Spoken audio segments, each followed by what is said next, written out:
Emotion एक हथियार है मैनिपुलेशन का। आप जितना ज्यादा लोगों के सामने इसे रिवील करोगे, लोग उतना ही ज्यादा आपको इमोशनली वीक करेंगे, आपको चोट पहुंचाएंगे, आपको मैनिपुलेट करेंगे।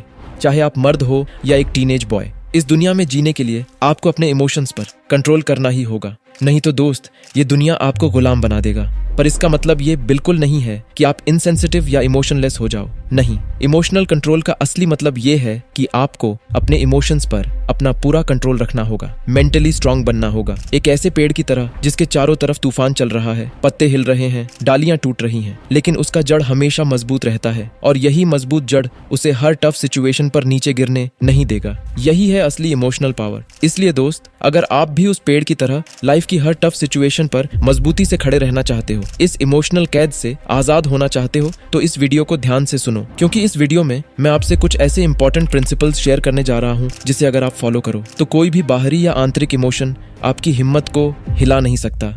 Point number 1, learn how to love with detachment. प्यार एक खूबसूरत एहसास है जो हमें बांधती है, जोड़ती है, जिंदगी को एक नया रंग देती है। लेकिन अक्सर हद से ज्यादा प्यार और अटैचमेंट एक दो धारी तलवार बन सकता है। ये हमारे फैसले को धुंधला कर सकता है, हमें इमोशनली कमजोर और हमें डिप्रेशन की तरफ ले जा सकता है, खासकर जब प्यार वापस नहीं मिलता। इसलिए दोस्त, प्यार करो, लेकिन कभी अपनी एग्जिस्टेंस को उस प्यार के आधार पर मत रखो। जब आप किसी से इतना प्यार करते हो कि उसका हर डिसीजन, हर एक्शन आपकी जिंदगी की खुशी या दुख तय करता है, तो आप इमोशनली और मेंटली वीक हो जाते हो। और तब धोखे का दर्द, दिल का टूटना या फिर एक्सपेक्टेशंस में डिसअपॉइंटमेंट आपको इमोशनली तोड़ देता है। लेकिन अगर आप सीख जाओ उसी गहराई से प्यार करना, बिना ज्यादा अटैचमेंट के, तो आप न केवल अपने दिल को टूटने से बचा सकते हो, आप अपने इमोशंस को एम्पावर कर सकते हो और आप ज्यादा डीप कनेक्शंस बना सकते हो बिना डर और एक्सपेक्टेशंस के। यही है पहला कदम इमोशनल कंट्रोल का, जहां आप अपने इमोशंस को कंट्रोल करोगे, ना कि इमोशन आपको।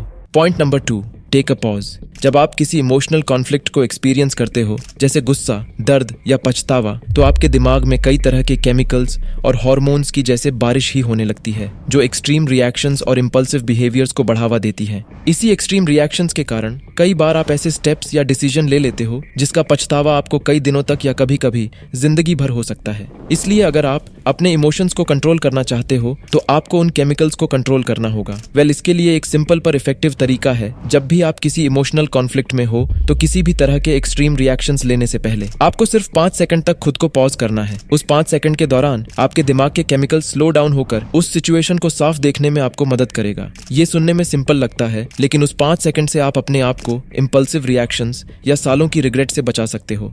Point number 3, never seek external validation.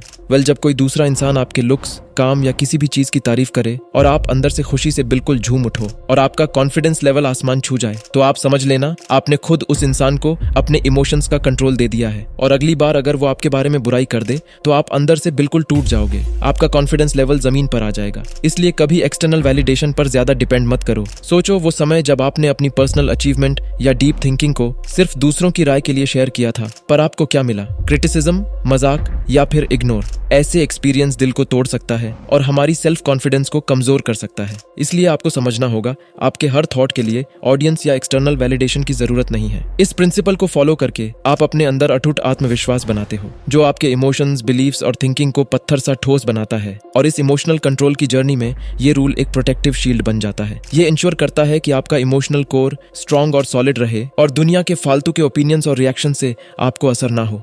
Point number 4, cut out toxic people. हमारे आसपास के लोग ही हमारे इमोशंस, थॉट्स और ओवरऑल हर इमोशंस को शेप देते हैं। जैसे एक खराब फल पूरी टोकरी को खराब कर सकता है, वैसे ही एक टॉक्सिक इंसान हमारी जिंदगी पर अंधेरा डाल सकता है, हमारी एनर्जी को खत्म कर सकता है, हमारे थॉट को मार सकता है। बेशक हम दूसरों के एक्शंस को कंट्रोल नहीं कर सकते, पर हम अपने आसपास लोगों को चुन सकते हैं। इसलिए ध्यान से सोचो, क्या आपके साथ ऐसे लोग हैं जो हमेशा नेगेटिविटी, शक या आपके थॉट को कमजोर करते हैं? ये टॉक्सिक लोग हैं जिनसे दूर रहना आपको सीखना होगा। एक ऐसा स्ट्रॉन्ग मेंटल बैरियर बनाना होगा जहां नेगेटिविटी और निराशा के लिए कोई जगह ना हो। और याद रखना, टॉक्सिक लोगों को दूर करना क्रूरता नहीं, बल्कि अपने मेंटल और इमोशनल वेलबींग को प्रोटेक्ट करना है। Point number 5, don't care too much for everyone.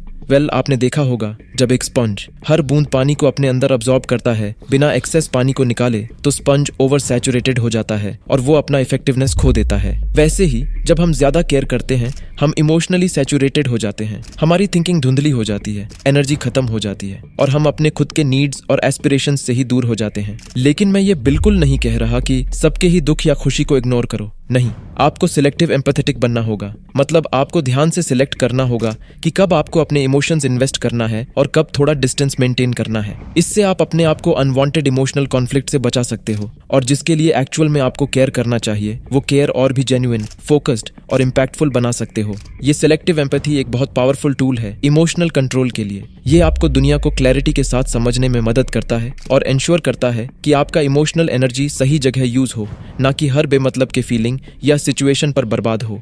Point number 6, find your roots. ज्यादातर वक्त आपके अंदर सिर्फ दूसरों के लिए ही एक्सट्रीम इमोशंस क्रिएट नहीं होता, बल्कि आपके बिलीफ्स और मिसअंडरस्टैंडिंग के कारण भी आप नेगेटिव इमोशंस महसूस करते हैं। इसलिए जरूरी है कि आप हमेशा अपने इमोशंस को स्टडी करो, उनकी जड़ तक पहुंचने की कोशिश करो। दूसरे शब्दों में अपने आप से पूछो कि आप ऐसा क्यों महसूस कर रहे हो। अगर किसी के कुछ कहने पर आपको बिना सोचे समझे गुस्सा आ गया तो अपने आप से पूछो कि उनके बातों ने ऐसा क्या किया कि आपको इतना रिएक्ट करने पर मजबूर किया। क्या वो बातें रियलिटी में आपको इफेक्ट करता है या नहीं। यह हैबिट तुरंत आपका पर्सपेक्टिव बदल देगा और आपको क्लियरली नजर आएगा कि सच में इन एक्सट्रीम इमोशन का असली कारण क्या है। और अक्सर इमोशनल फीलिंग का असली जड़ वो नहीं होता जो दिखाई देता है। जब आप असली जड़ ढूंढ लेते हो तब आप असली प्रॉब्लम का सामना कर सकते हो बिना खुद को या दूसरों को नुकसान पहुंचाए। Point number 7, sources of resentment. बहुत से लोगों में ये खराब आदत होती है कि वो गुस्सा या नफरत की फीलिंग को अपने अंदर ही दबा कर रखते हैं, लेकिन अक्सर यही दबा हुआ फीलिंग हमारे अपनों से हमें दूर करता है। इमेजिन करो अगर आपका किसी दोस्त से झगड़ा हो गया और दोनों ही हर्ट्स और इरिटेट होकर अलग अलग रास्ते चले गए, लेकिन अपने फीलिंग्स को एक्सप्रेस करके सॉल्यूशन ढूंढने की जगह अगर आप गुस्से को अंदर ही दबा रहने देते हो तो वो गुस्सा धीरे धीरे बढ़ती जाती है। समय के साथ शायद आप भूल भी जाओ कि शुरुआत में आप गुस्से में क्यों थे, लेकिन जितना ज्यादा वक्त बीतेगा उन फीलिंग्स को सॉल्व करने में उतना ही मुश्किल होगा उन इमोशंस को दूर करने में। और कई नेगेटिव इमोशंस जैसे कि गुस्सा, उदासी या शर्मिंदगी को इग्नोर करना अक्सर लंबे समय तक चलने वाली इमोशनल और मेंटल प्रॉब्लम्स का कारण बन सकता है। इसलिए जल्दी से अपने फीलिंग को एक्सप्रेस करो या सॉल्यूशन निकालो, वरना बाद में बहुत देर हो जाएगी। पॉइंट नंबर 8, ये आखिरी पर मोस्ट इंपॉर्टेंट पॉइंट है और अगर आप सिर्फ इसे ही मास्टर कर पाओ तो हर पॉइंट आपके लिए बिल्कुल आसान हो जाएगा। इमोशनल कंट्रोल का असली मतलब ये है कि आपको मेंटली स्ट्रांग बनना होगा और इसके लिए बहुत जरूरी है कि आप खुद को और दूसरों को माफ करना सीखो, क्योंकि गुस्सा, नफरत या किसी भी नेगेटिव इमोशन को पकड़ के रखना वैसे ही है जैसे खुद को किसी जंजीर से बांध कर रखना। और आपको लग सकता है कि आपका गुस्सा जायज है, लेकिन सच्चाई तो ये है नेगेटिव इमोशंस आपको ही कमजोर करता है, किसी और को नहीं। इसलिए हमेशा दूसरों को माफ करो, इसलिए नहीं कि वो माफी के लायक हैं, बल्कि इसलिए क्योंकि इससे आपको मानसिक शांति मिलेगी। अगर आप बदला लेने की योजना बनाते हैं तो केवल आपको बहुत ज्यादा मेंटल प्रेशर और स्ट्रेस का सामना करना पड़ता है। इसलिए आप अगर किसी को माफ कर सकते हो तो माफ कर दो, उसके लिए नहीं, अपने मेंटल पीस के लिए। तो दोस्त, अगर आप इन पावरफुल प्रिंसिपल्स को अपनी लाइफ में सही से इंप्लीमेंट करोगे तो आप बेशक एक इमोशनल वॉरियर बनोगे। Thanks for watching.